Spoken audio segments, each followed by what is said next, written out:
ये है मेरी शादी का वीडियो जो मैं आप लोगों के साथ शेयर कर रही हूँ। और मेरे पापा हॉस्पिटल में थे 2 दिन पहले, तो शादी के दिन बहुत ज़बरदस्ती करके डॉक्टर से छुट्टी लेकर आए थे कन्यादान करने के लिए। को अच्छा लगे तो लाइक कर दीजिएगा। और ये देखिए मेरे पापा है, शादी से पहले गणेश जी का पूजा होता है, तो उसके लिए हाथी आया था, तो उसी की पूजा हो रही थी। और यहाँ पे मैं रेडी हो गई थी। आप लोग सोच रहे हो ऐसे क्यों रेडी हुए है, तो मेरी जिस दिन शादी थी ना, मतलब उसके 2 दिन पहले बहुत प्रॉब्लम हुआ था घर में। मेरे पापा की कंडीशन मतलब तबीयत बहुत ज़्यादा ख़राब थी।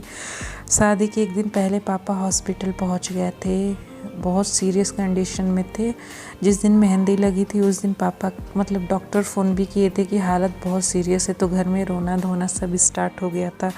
तो इसीलिए ना देखिएगा फेस भी उतरा हुआ है, मतलब ऐसा कुछ बोलते ना, एक खुशी जो हर लड़की को होती है शादी में, वैसा नहीं दिखेगा आपको मेरे चेहरे पे। और मम्मी वगैरह सब लोग बहुत परेशान थे। आप ही सोच सकते हो ना, जिसके पापा या जिनके हस्बैंड ऐसे हो तो क्या हालत होगी। और यहाँ पे मेरी देखिए जयमाल की रस्म है।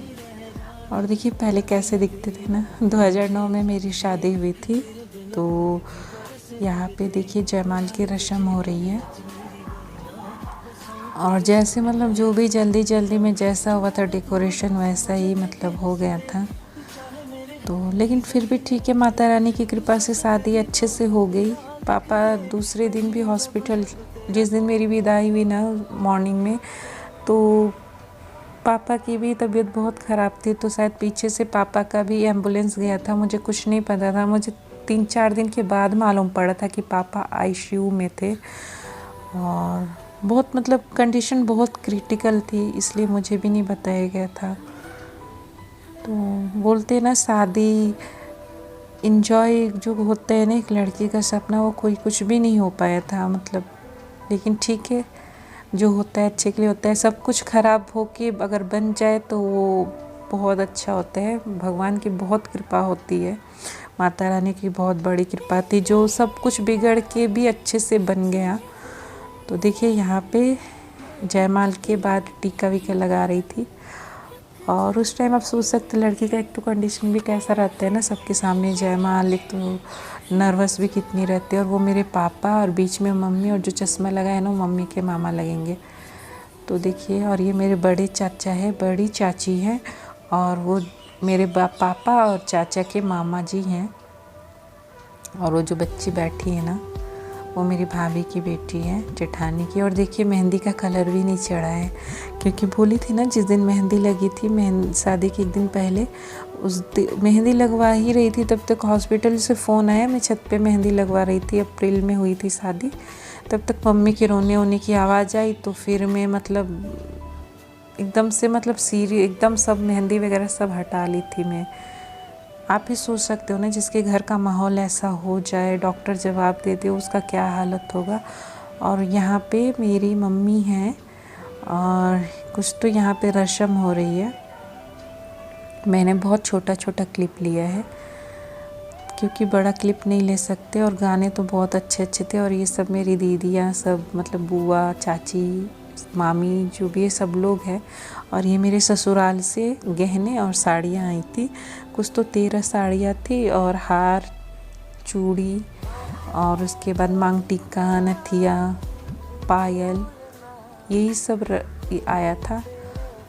तो देखिए शादी का डेट और टाइम सब कुछ लिखा हुआ है। और कैसा लगा आप लोगों को मेरा वीडियो, प्लीज़ एक लाइक ज़रूर कर दीजिएगा। एडिटिंग करने में बहुत हालत ख़राब हो गई है, क्योंकि ये वीडियो 3 घंटे का है, और छोटा छोटा पार्ट अपलोड की हूँ मैं। और इसका म्यूट वगैरह करने, गाने तो बहुत अच्छे अच्छे थे, लेकिन म्यूट करने पड़े हैं मुझे। और ये देखिए मेरे भाई है, मेरे बाद एक भाई है, और वो मेरे तीसरे नंबर का भाई है, यानी चाचा का बड़ा वाला लड़का है। और यहाँ पे देखिए शादी के लिए मेरे हस्बैंड घर में आ रहे हैं, तो वही थोड़ा सा क्लिप ली हूँ। और यहाँ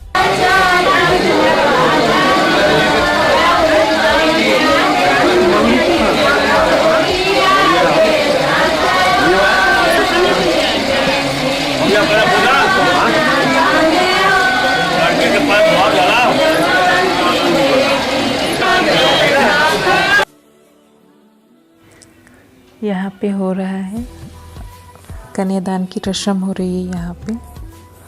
और सबके इधर तो एक ही जैसा होता है कन्यादान की रस्म, कोई भी स्टेट से हो। तो आप लोग बताइएगा, आप लोग के यहाँ भी ऐसा होता है क्या? जो यूपी के हैं उनको तो पता है ऐसा होता है। और देखिए कन्यादान कैसा है ना, एक बार हो गया तो फिर मायके आप मुड़ के भी नहीं देख सकते हो। जा सकते हो, जाते हो आप साल में एक बार, जिनका नज़दीक है उन वो ठीक है जाते, लेकिन पहले जैसा शादी से पहले आप जो रहते हो वैसा किधर हो पाता है ना। तो वही है। और ये देखिए यहाँ पे मेरे कन्यादान की रस्म हो रही है। तो गाने तो बहुत अच्छा था, गाना ऐसा है इसमें कि आप रो दोगे, लेकिन अनम्यूट करना पड़ा है, सब म्यूट करना पड़ा है गाना सॉन्ग, क्योंकि बाद में कॉपीराइट आता।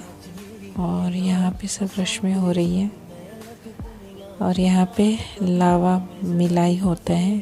तो ये मेरा पाँचवा नंबर का भाई कर रहा है, बड़े चाचा का सबसे छोटा लड़का है। तो मेरे 5वें नंबर का भाई है, अभी तो बहुत बड़ा हो गया है। और यहाँ पे हो रही है सिंदूरदान की रस्म, यानी सिंदूर लगाते हैं ना, तो हम लोग के यहाँ ना पूरा कवर करके सिंदूर लगाते हैं। तो वही सिंदूरदान की रस्म हो रही है। और देखिए डेट और टाइम सब कुछ लिखा हुआ है। तो उसके बाद भी कुछ रस्में हो रही थी। और ये मेरी बड़ी बुआ हैं जो बाद में फिर पाँच बार सिंदूर लगाती है। और ये सब मेरी दीदी हैं, बहनें हैं। मज़ा आता है लेकिन गांव की शादी में। और ये मेरी मम्मी है। वो रस्म होने के बाद बहुत कुछ होता है, उसके बाद सब चले गए थे। तो बाद में जो औरतें रहती हैं वो चुमावन करती हैं। तो वही सब हो रहा था, मस्ती मजाक भी बुआ और भाभी कर रही थी थोड़ा सा। तो ऐसा लगा कि सब कुछ ठीक हो जाएगा, लेकिन सुबह में फिर से पापा की हालत ख़राब हो गई थी, मतलब सीरियस थे बहुत, आईसीयू रूम में थे। तो देखिए ये मम्मी है। और यहाँ से फिर कोहबर वाले रूम में हमको ले जाया जाता है और दही चटाते हैं। 5 बार दुल्हन दही खिलाती है लड़की को और लड़का 5 बार खिलाता है, ये रस्म होती है। तो और ये मेरा भाई है जो मेरे बाद है। और देखिए वही रस्म हो रही थी। इसी टाइम मेरे थोड़े से चेहरे पे स्माइल वगैरह आई थी। और ये सुबह की रस्म है। मेरी चाची है, मेरे मम्मी की दोनों देवरानी, मेरी बड़ी चाची, मेरी छोटी चाची। जो रेड साड़ी पहनी है वो छोटी चाची है, जो पिंक वाली पहनी है वो बड़ी चाची है, और ऑरेंज वाले में मम्मी। ये मेरे चाचा हैं और मेरे देवर थे, मेरे भाई थे। बाद में मिलवाऊंगी सबसे। और ये देखिए मेरी विदाई की गाड़ी जा रही है ना। और उसके बाद देखिए मेरे सब भाई थे, तो देखिए वो लोग उधर मुड़ गए क्योंकि पापा की कंडीशन ख़राब थी, तो वो लोग उधर ही चले गए। वहाँ से फिर देखिए यहाँ पे फिर ससुराल की रस्में हैं। और मैं ये सब वीडियो में बहुत सारी बातें नहीं बता सकती, क्योंकि वो बातें भी कम पड़ जाएंगी और नहीं याद करना चाहती।